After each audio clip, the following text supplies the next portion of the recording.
Scandal. Early every December, women from the noblest families in the Republic would gather to celebrate the mysterious rites of the good goddess. The festival was strictly off limits to men. Even their statues had to be veiled for the occasion. Such secrecy fueled any number of prurient male fantasies. Every citizen knew that women were depraved and promiscuous by nature. Surely a festival from which men were banned had to be a scene of lubricious abandon. Not that any man had ever dared take a peek to confirm this thrilling suspicion. It was one of the idiosyncrasies of Roman religion that even those who sniggered at it also tended to regard it with awe. Men, just as much as women, honored the good goddess. She was one of the divine protectors of Rome. Clearly, should her rites be profaned, the sacrilege might threaten the security of all.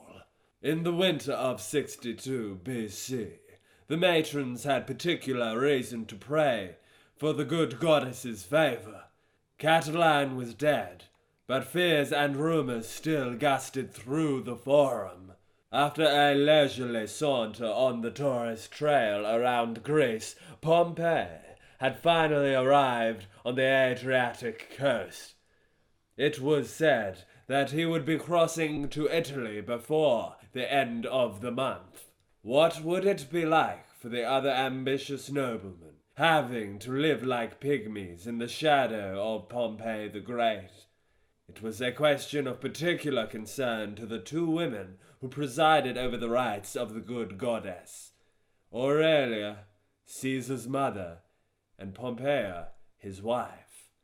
The Pontifex Maximus himself, although he had provided his mansion for the occasion, was naturally not present.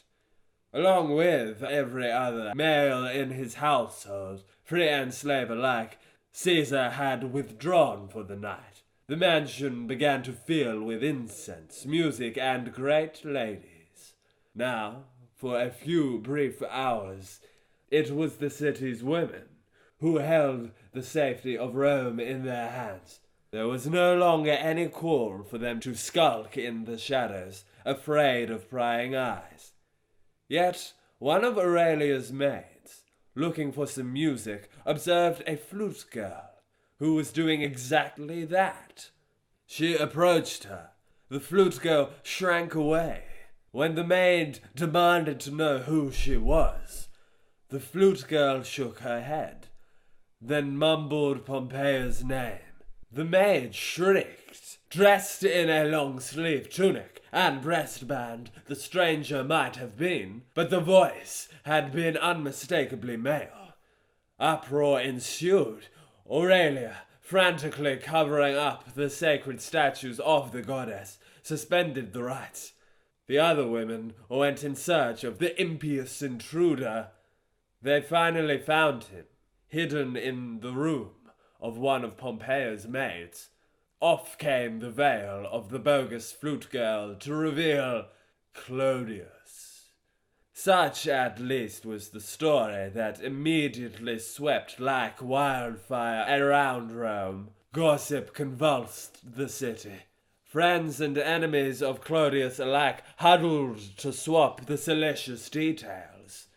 If sporting a goatee or touching the head with a finger could be considered marks of effeminacy, then Clodius, by dressing up in women's clothes and gate-crashing a sacred ritual, had clearly taken offensiveness to a whole new level. Overnight he became the toast of every loose-belted dandy and the bogey of every conservative in Rome. Caught in the middle, deeply embarrassed by the affair, was Caesar.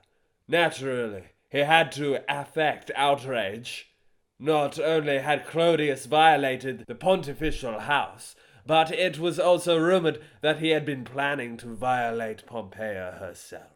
Cuckolded Roman husbands had been known to set their slaves on adulterers, to beat them, rape them, even castrate them. At the very least, Caesar would have been justified in dragging Clodius through the courts. But the pontifex had an image problem. Despite his elevated religious status, he remained a topic of fervid gossip himself. The rake, who had been labeled a man for every woman and a woman for every man. For Caesar to adopt the tone of the moral majority might open him to even greater ridicule, quite apart from making an enemy of Clodius and alienating the fast set, who were his natural supporters. After all, he was planning to run for the consulship within a couple of years. Clodius was far too well connected and capricious to risk offending. In the end, Caesar resolved his dilemma by divorcing Pompeia, but refusing to say why. Caesar's wife must be above suspicion, was his single Delphic comment. Then, before anyone could press him further, he slipped away to Spain, where he was due to serve as governor. It was a measure of his eagerness to be away from Rome that he arrived in his new province before the Senate had even had time to confirm his appointment. Caesar's departure did nothing to dim the obsession with the scandal. The continuing hysteria that surrounded Clodius's stunt submerged even the news of Pompey's arrival. This, contrary to most people's fears, passed off without any great alarms. Rather than marching on Rome, the returning proconsul dismissed his army, then headed for the capital, unarmed, with no one to escort him save a few intimate friends, for all the world as though he were returning from a holiday abroad. Pompey's shows of simplicity were always ostentatious. The crowds who lined the route of his progress duly cheered themselves hoarse. His rivals back in Rome, however, were less easily impressed. Now that they no longer needed to fear Pompey, they could concentrate on the far more pleasurable activity of cutting him down to size. To everyone's delight, his first public speech was a flop. Pompey's blend of pomposity and false modesty presented his enemies with an irresistible target. When he complacently commended the Senate for suppressing Catiline, Crassus was immediately up on his feet, praising Cicero to the skies, lauding him in ludicrously exaggerated terms, claiming that he never looked at his wife or home without thanking Cicero for their continued existence. Cicero himself, completely failing to recognize the irony, was thrilled. He had always idolized Pompey, and to be praised like this in the great man's presence was heaven. Yet even he had to acknowledge that his hero, listening to Crassus's speech, had appeared a little peeved. This was hardly surprising. Pompey had recently been hearing a good deal from Cicero. The previous year, while he had still been in Greece, a huge letter had thudded onto his reading desk. A book-length self-promotion in which the former consul had presumed to compare his achievements to those of the new Alexander. Pompey's response had been withering. For Cicero, whose conceit still veiled gnawing insecurities, the cold dismissal by his hero had been deeply hurtful. He consoled himself with the thought that Pompey was jealous, but the rebuff had wounded not merely his vanity, but his entire vision of the future of Rome. As was so often the case with Cicero, the two went hand in hand. Yes, it was he who had saved the Republic, but, as he modestly acknowledged, he could never have done it without the support of his fellow citizens. The year of his consulship had been there, as well as his finest hour. Surely this sense of common purpose could be maintained. What was the Republic, after all, if not a partnership of interest and justice? Naturally, Cicero himself, as the savior of his country, would have to remain at the helm, but he graciously accepted that other leading figures, Pompey especially, would also have their part to play. All citizens, senators, equestrians, and poor alike would live in harmony. Self-interest would be subordinated to the interests of Rome.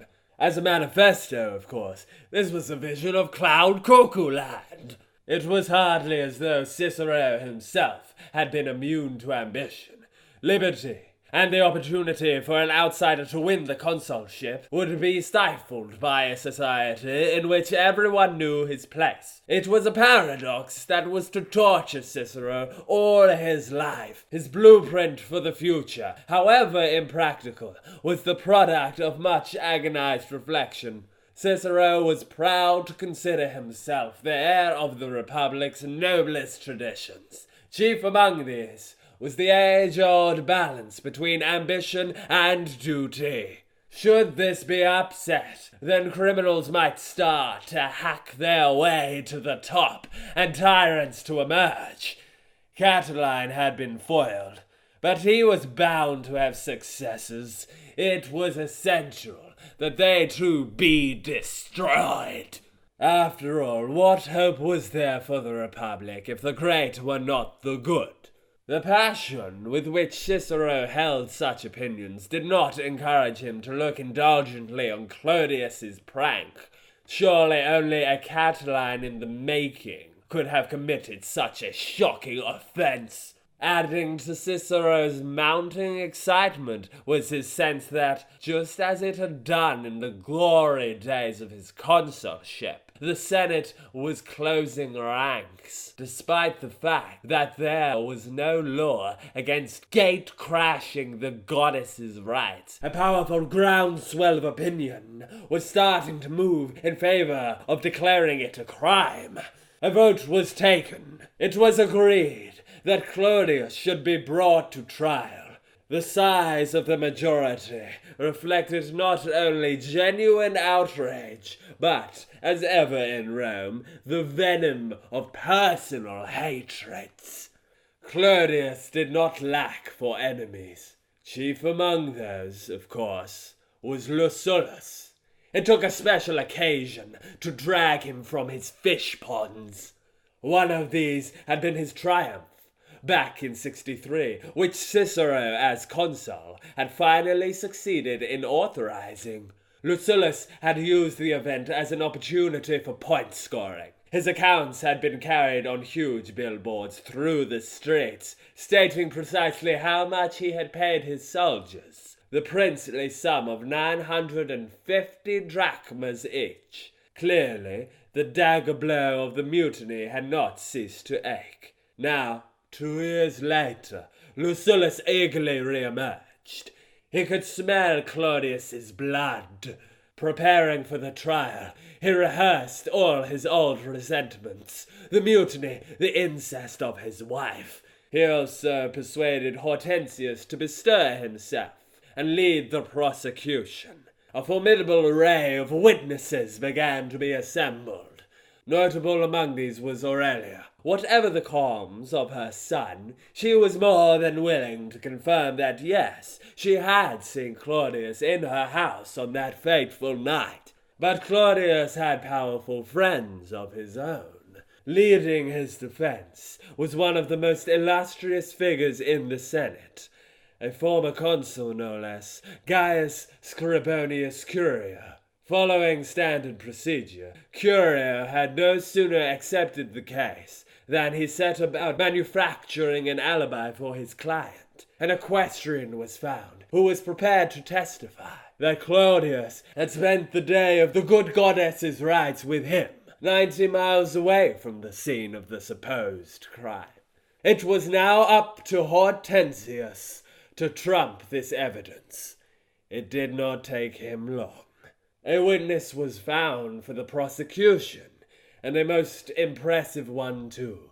It turned out that on the day of the festival of the good goddess, Cicero had been with Clodius, not 90 miles away, but in the heart of Rome. Would he testify to this effect, however? For all Cicero's horror at Clodius's alleged behavior, it was still an agonizing decision. There had been no history of enmity between the two men. During Cicero's consulship, Clodius had even served as one of his bodyguards. More than that, they were now neighbors. Cicero had recently gone up in the world, literally so. Following his consulship, he had bought a splendid new house on the Palatine, mortgaging himself to the hilt in order to do so, but feeling that his new status more than justified the expense. He was, after all, the savior of the Republic. From the portico of his poplar-shaded mansion, he could now look down at the Forum, the most exclusive view in the world. The neighbors included not only Clodius, but his glamorous sister. Cicero was proud of his intimacy with Rome's haughtiest family, so much so, in fact, that his wife accused Clodia of angling to seduce him. According to gossip, Cicero was nagged so relentlessly about this that he decided to testify against Clodius, merely to win some peace. His wife should have saved her breath. In the final reckoning, an opportunity to line up with the cream of the senatorial elite was simply too tempting for Cicero to resist. His appearance duly caused a sensation. As he stepped forward to give his evidence, the baying of Clodius's supporters rose in a crescendo. Gangs imported from the slums had been milling around the Forum for weeks, intimidating Clodius's enemies. Marshaled by the son of Clodius's advocate, a young man dismissed by Cicero as Curio's little daughter, but a reckless, dangerous opponent all the same.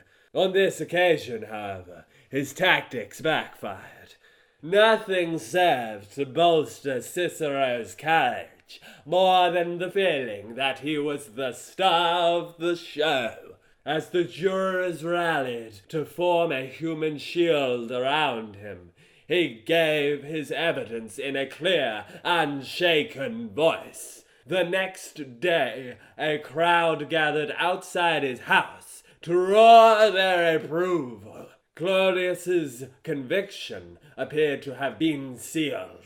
The jurors asked for bodyguards in turn.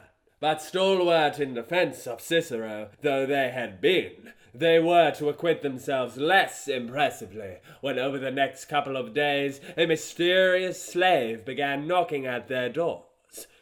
Offers of cash were dangled before them, and the favors of women, or upper-class boys as they preferred. The flagrancy of this approach reaped a decisive reward. Clodius was acquitted by 31 votes to 25. His enemies exploded with fury. Catullus, meeting one of the jurors, asked him sulphurously, "Was this why you wanted a bodyguard, then? To make sure that your bribes would be safely guarded?" For all the grandees, Lucullus especially, Clodius's acquittal was a bitter blow. For Cicero, however, it was a disaster. Lacking the resources of a Catullus or Hortensius, he now found himself confronted by an enemy whom even Caesar had been reluctant to provoke. In the weeks following the trial, he did not help matters by baiting Clodius in the Senate with a succession of ill-considered sallies. What had originally been an animosity typical of many relationships in Rome now rapidly began to spiral into a full-blown blood feud. Clodius may not have been Cicero's equal as a wit, but in the nursing of vendettas, he was soon to prove himself without peer to Cicero himself. Personal catastrophe was always a crisis for the whole of Rome.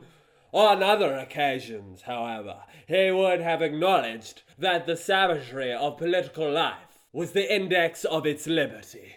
Fortunes rose, fortunes fell. Alliances were forged, alliances fell apart. These were the rhythms of a free republic. The fact that the gloss of his consulship was rapidly vanishing may have been upsetting to Cicero, but it was a source of quiet satisfaction to most of his colleagues. Achievement in Rome was valued, but excessive greatness was feared. Many could share in power, but no one man could rule supreme. Only Sulla had done that, and he had soon retired. What reason was there to think that this would ever change?